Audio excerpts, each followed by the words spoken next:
The silence of night covered the land of Israel, but the hearts of the people were restless.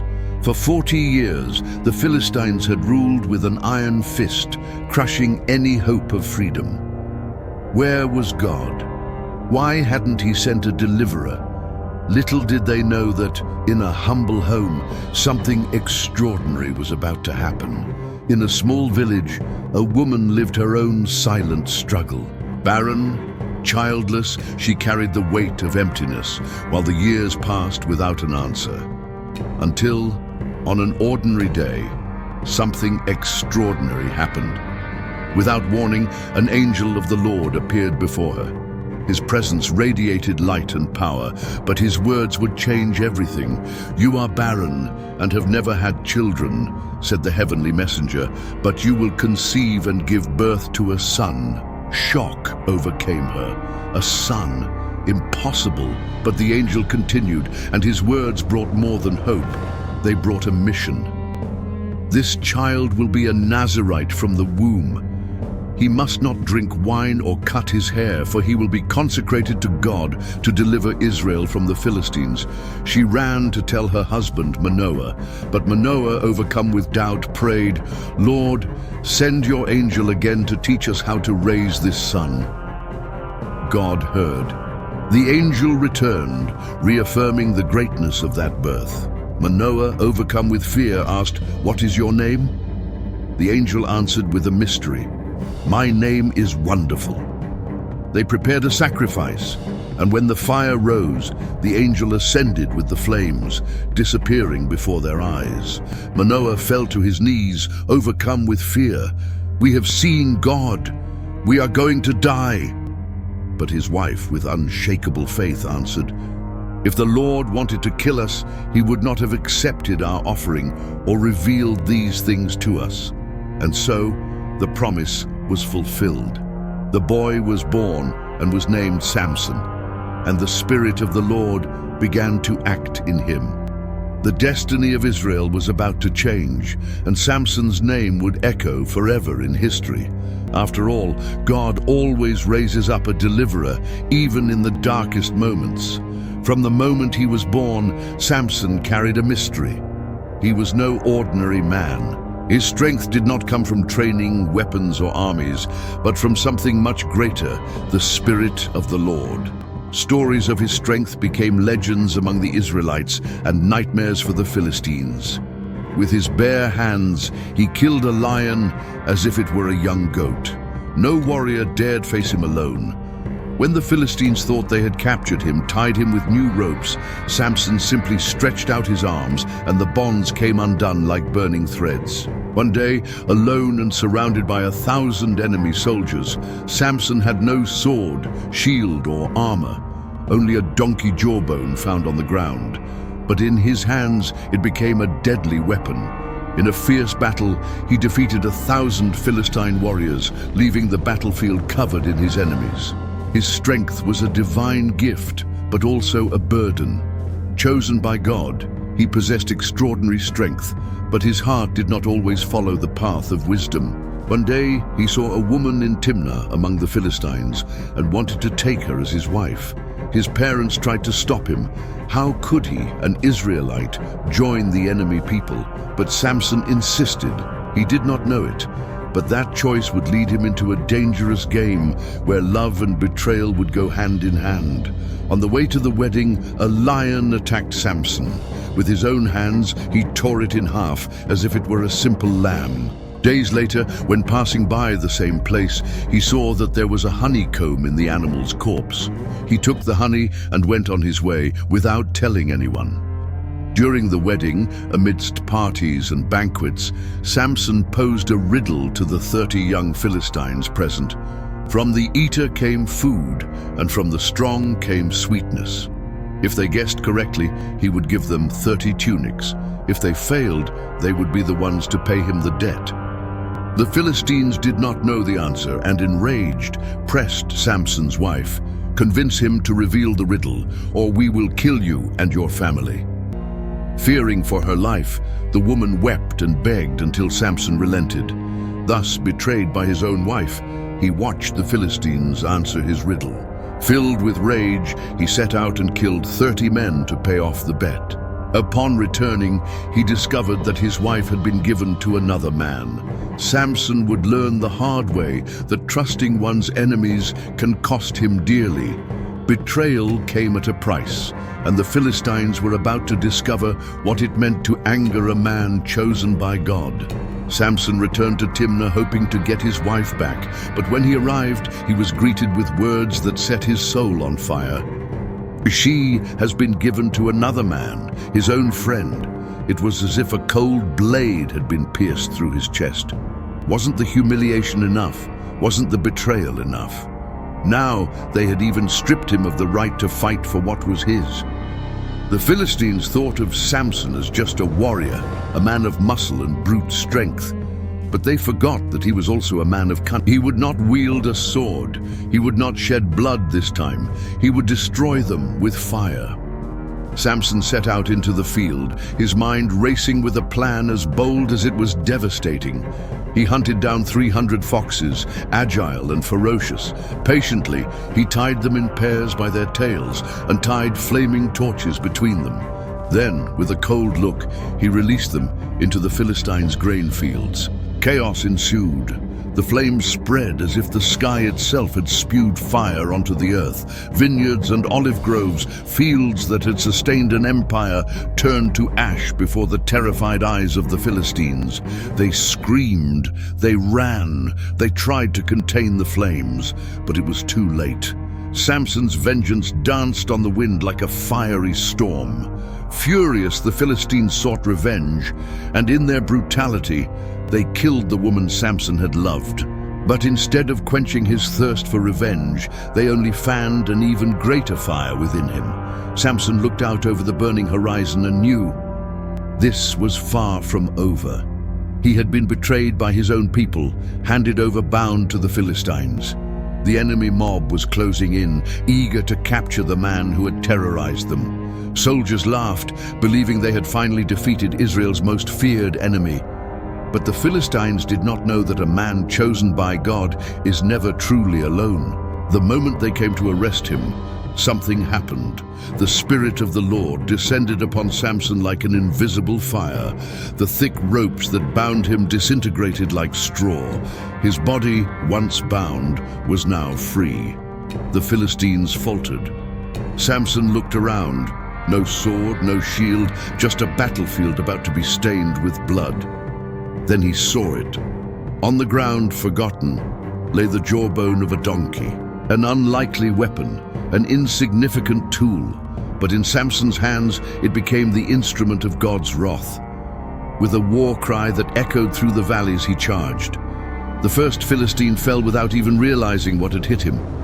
The second met the same fate. And then, one after another, Samson cut down 1,000 men with the force of a storm. The ground shook. The enemy army was reduced to nothing. Those who had laughed at him now lay silent. Samson threw down his jawbone and exclaimed, panting but victorious, "With the jawbone of a donkey, I have killed 1,000 men." But even the strongest of men have a weak spot. That's when Delilah appeared. Her gaze was an invitation, her voice an enveloping whisper. She didn't wield swords, she didn't wear armor. Her weapons were desire and seduction. The Philistine princes saw in her the key to destroying the man they couldn't defeat on the battlefield. And so they promised her a fortune in silver if she could extract from Samson the secret of his strength. In the shadows of her nights, Delilah would envelop Samson in sweet words, running her fingers through his long hair. "Tell me, my beloved, where does your strength come from? How can you be mastered?" Samson, laughing, would play riddles, giving false answers.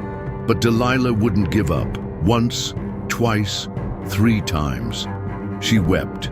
She insisted, "If you really love me, you won't hide anything from me." Each day, the temptation became a greater burden. Samson had defeated 1,000 men, but could he defeat the woman who held him in her arms? Little by little, Samson's strength began to crumble, and the 4th time, with a tired voice and a broken heart, he whispered, "My strength is in my hair. I have been a Nazirite since I was born." If my head is shaved, I will be as weak as any other man." Delilah knew that this time it was true, and as Samson slept in her lap, she called the Philistines. When he woke up, he felt something different. The weight of his hair gone. He stood up ready to fight as before, but something terrible happened. His strength had left him. Samson was no longer the feared warrior of Israel. Now he was just a man, and a man betrayed. Samson opened his eyes, but something was wrong. He tried to get up, ready to crush his enemies as before. But when he stretched out his arms, the power that had once pulsed in his muscles was gone. The laughter of the Philistines echoed around him. Delilah, the woman he loved, was there, but there was no tenderness in her gaze, only coldness. The betrayal had been complete. "Samson, the Philistines are upon you," she whispered, as if playing one last cruel game. He struggled, he tried to move, but it was too late. The soldiers grabbed him. Effortlessly, they tied his hands, which had once torn chains. The men who had once fled from him now dragged him like a defeated animal. And then came the punishment. A scream rent the air as the blade pierced his eyes. Samson, the invincible warrior, now lay on the ground, blind and helpless. The darkness was not just in his vision, it was inside him. For the first time, Samson understood. He had not only lost his strength, he had lost the presence of God. Dragged to Gaza, he was thrown into slavery, condemned to grind the millstones like a tired animal.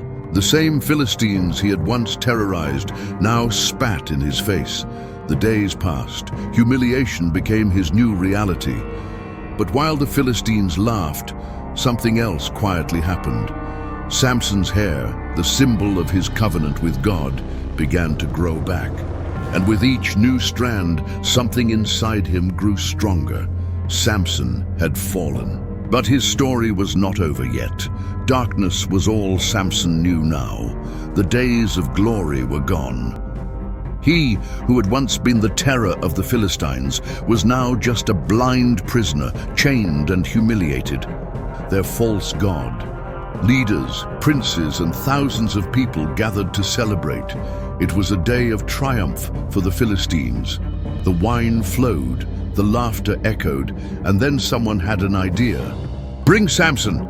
Let's have some fun with him!"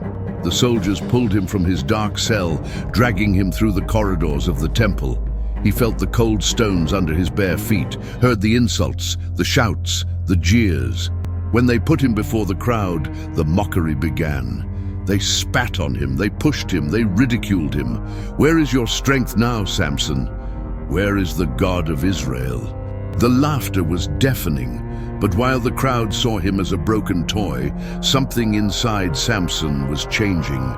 He could not see it, but he felt it. He could feel his hair growing. He felt that God was not finished with him. And then Samson made a request to the servant who guided him. "Place me next to the pillars that support this temple." He looked weak, but his heart burned with one last desire. Samson's revenge was near, and the Philistines had no idea. The temple was packed. Princes, nobles, and thousands of Philistines crowded into the corridors and balconies, laughing, drinking, celebrating their greatest achievement, the humiliation of Samson, the enemy who had once terrified them. In the center, head bowed, hands feeling the cold stones, Samson remained silent. He saw nothing but felt everything. Every laugh was a knife stuck in his soul. Every insult was a reminder of his fall. But Samson had learned something in the darkness. His strength was never his alone. Taking a breath, he lifted his face upward. His heart, once filled with pride, now turned to the only one who could hear his cry. "Lord God, remember me." The temple continued to celebrate, ignoring what was happening inside the heart of the blind warrior. "Give me strength once more, O God, so that I may take revenge on the Philistines for my eyes." Samson's hands felt for the central columns of the temple.